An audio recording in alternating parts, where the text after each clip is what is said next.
would also like to thank you for listening to Community Radio on WGRN LP 94.1 FM, Columbus.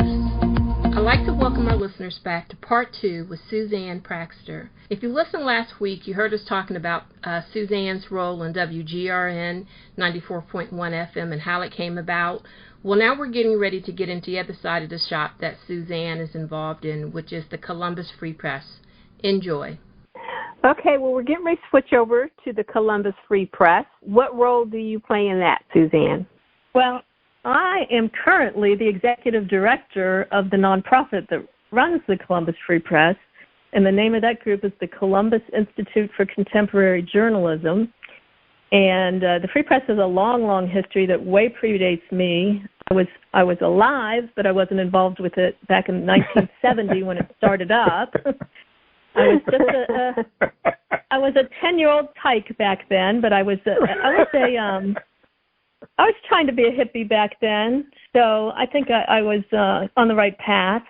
I dressed up as a hippie for when I was in sixth grade for Halloween, and it was always my aspiration to be a hippie when I grew up.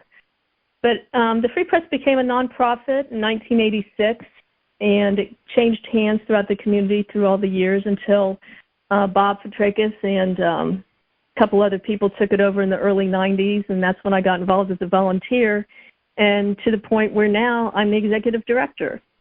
So we have a board of directors that runs it. I'm kind of in charge of all the logistic day-to-day stuff and the finances and actually an associate editor of the paper as well when we actually print a printed paper. And over the years, we've gone in and out of printing a printed paper. We've had the website since 1996. So I've been involved with it for many, many years. How long is that? 1990 is when I started. So that's like 30 years. Oh, 30 years, yeah. Wow. Yeah, about 30 years. You're telling your age, Suzanne. I know. I'm an old lady.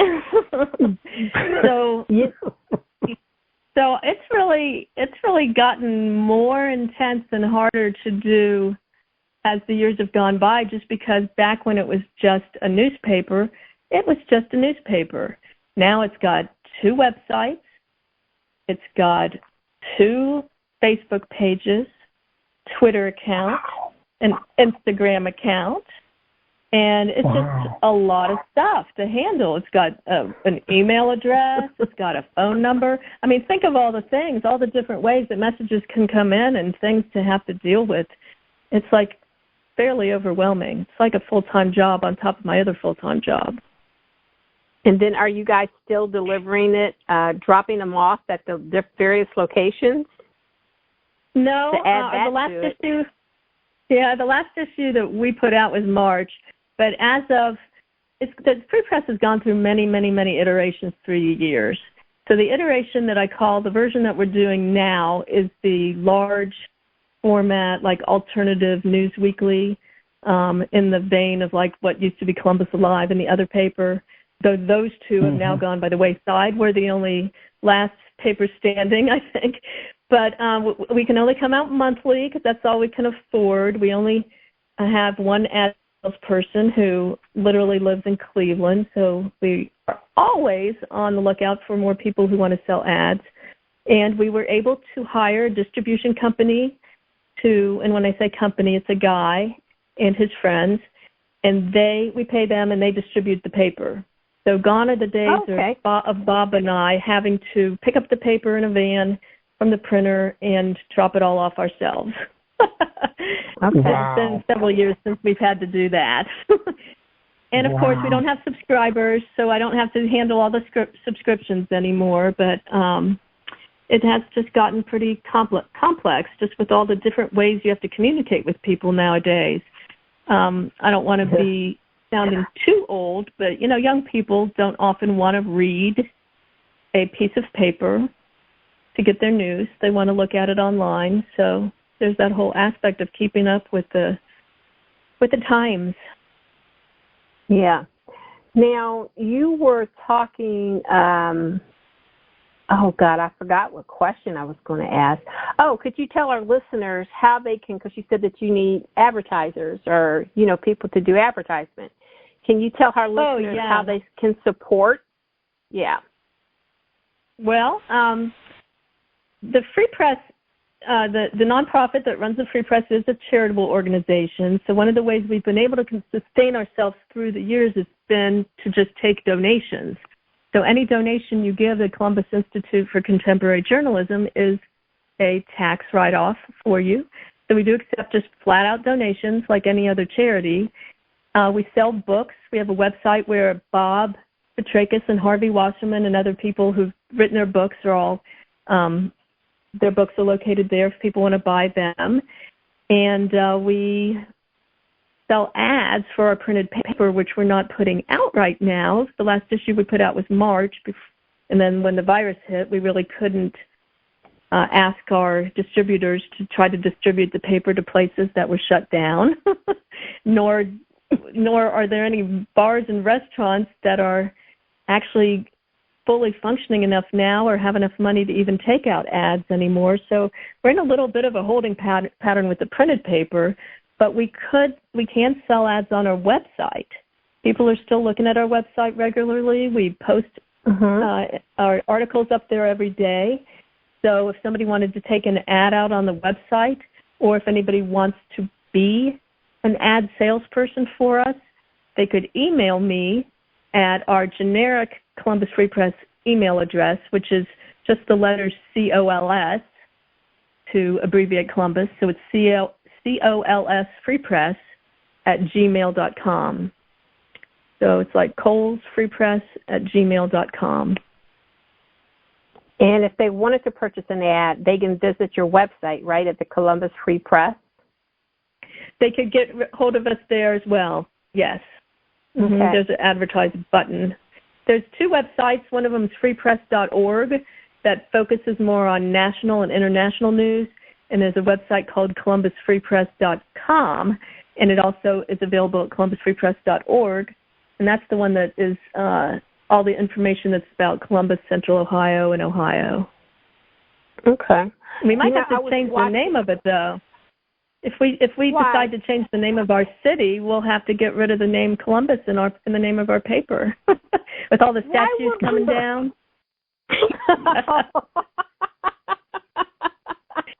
Don't you know? There's a movement.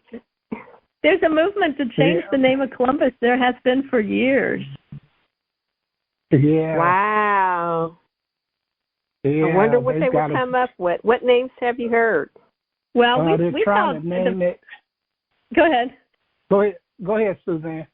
Well, there was a really, really bad idea to name it Flavor Town, which I didn't really understand, but it had something to do with a food show, I think, on TV or something.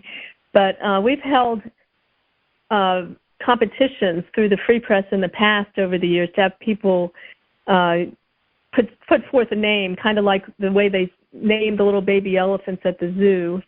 And usually people come up with Native American names, like somebody came up with Arawak City or Tecumseh, Ohio. The original name, I guess, of the city in Central Ohio was Franklin. So we'd have to look up, make sure nobody with the name Franklin was a racist, or else we would have to change it again if we named it Franklin. So best to keep something very, very neutral.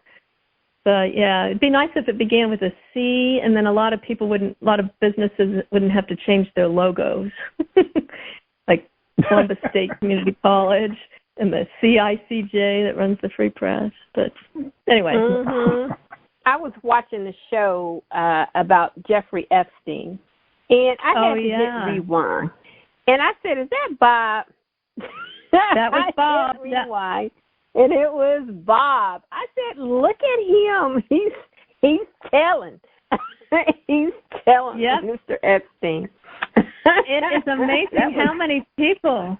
So many people have seen that show. It's a very, very popular and horrible, but very controversial, provocative show. But Bob has done a lot of investigative reporting on Mr. Epstein, which is why some of the film crews that came into town to investigated, have him on tape. That's not the only time he got videotaped talking about Jeffrey Epstein.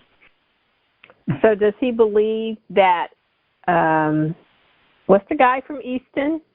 Les Wexner. Les Wexner and him, you know. I won't put well, this they on were the definitely, if nothing else, they were definitely involved in business together. And the way, now that we know Jeff Epstein's business was not really on the up and up, you know, let's cast some aspersions. I know that they said that he let him go or something or another because of the fact that he stowed over $40 million from him. Yeah. Embezzled or stowed something like $40 million from him. So because, it was really an interesting show. Yeah, Wexner put him in charge of his finances, so I guess that's not that hard to believe. And then he faked his way with all these degrees and things that he did, and people just didn't care. You know, he was still able to do all those things. Hard to believe that he got away with all that, and he doesn't seem like a charming man, but I guess somehow he charmed his way into people's lives. If you guys excuse me for a minute, we need to take an identification break. Hi, this is Ernest Kelly with the Faith Thomas Foundation. You're listening to The Cell on 94.1 FM, WGRN, and WGRN.org worldwide. Listen to us every Wednesday night at 7:30 p.m. Suzanne, where did you grow up at? Clintonville. You mean here? Yep, my dad still lives on Dunedin Road where I grew up, and he's 90 years old now, which is one of the reasons why we're trying to stay so isolated, because he's all by himself at home, and my sister and I kind of have to take turns making sure he's okay. So Bob and I go visit him 3 or 4 times a week, and I do not want to give him a virus. You know what I mean? Yeah. Yeah. Oh, that's great. And you never know if you even have it. Right. You know, we you try don't know to if keep you're everybody next to somebody that has it. Right. We wear masks everywhere we go. We don't let anybody around. Yeah, we end up hearing your show a lot when we're driving up to my dad's, actually, which is funny because you guys are always cracking up. It'd be like you listen to the show, and then all of a sudden everybody's just laughing at the top of their lungs. It's hilarious. Just like now. Yeah, we leave it in there. Well, it's good. People need to laugh nowadays. It's better than crying. Yeah. Okay, so hopefully you found yourself laughing with us. Yes, for sure. Okay. Right. We had closed the law office for a long time, but some of these people got arrested during the rallies, so we've taken on some more cases of, the guys getting arrested because he was open carrying a toy gun or something like that. I mean, it's just ridiculous stuff. Wow. But we should have Bob had and his law partner. Gun. Yeah, it's just stupid stuff that they're charging people with felonies when they're not really doing anything at all. Okay, well, Ernie, do you have any last questions for Suzanne? Yeah, I do have one last question for Suzanne. And I asked Julie this question. You do a lot of different projects. I was just wondering if you could tell our listeners or give them some advice on time management. Time management? Wow. Yeah. Is that what you said? Time management? Wow. Yeah. Now, are you asking that because you're having trouble with that, Ernie? I always Ernie have trouble with that. Yes. I'm asking for a friend. I make lists. I think it takes a certain person, and I make lists, and I got this from both my mother and my father's side of the family, so I think it's genetic. But I cannot function if I don't write down everything that I have to do, because I have a mind like a sieve, believe it or not. So I have a little pad of paper next to my bed. I have several pads of paper next to my computer.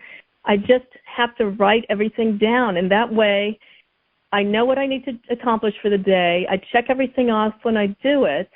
I get, fairly agitated if I'm not able to complete all the tasks, but then I know that's already written down and it's going to be the first thing I do the next day. So I'm not a time management expert, but I couldn't function if I didn't write down lists and check things off.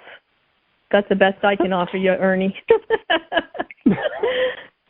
That's good enough. I'm just curious about, I've always wondered how some people handle different tasks and that kind of thing. And I think I do kind of like what you do. If I try and remember it, I'm sure to forget something.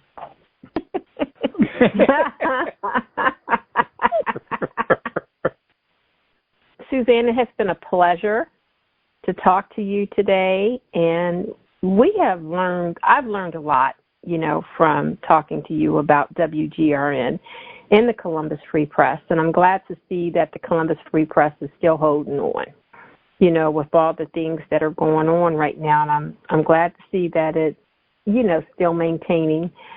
And we hope to have you again, and I'm sure that we'll see you, hopefully, before the year's out with, or hopefully within a year. Well, you let me know about your fundraiser. Maybe we can brainstorm something. Yeah,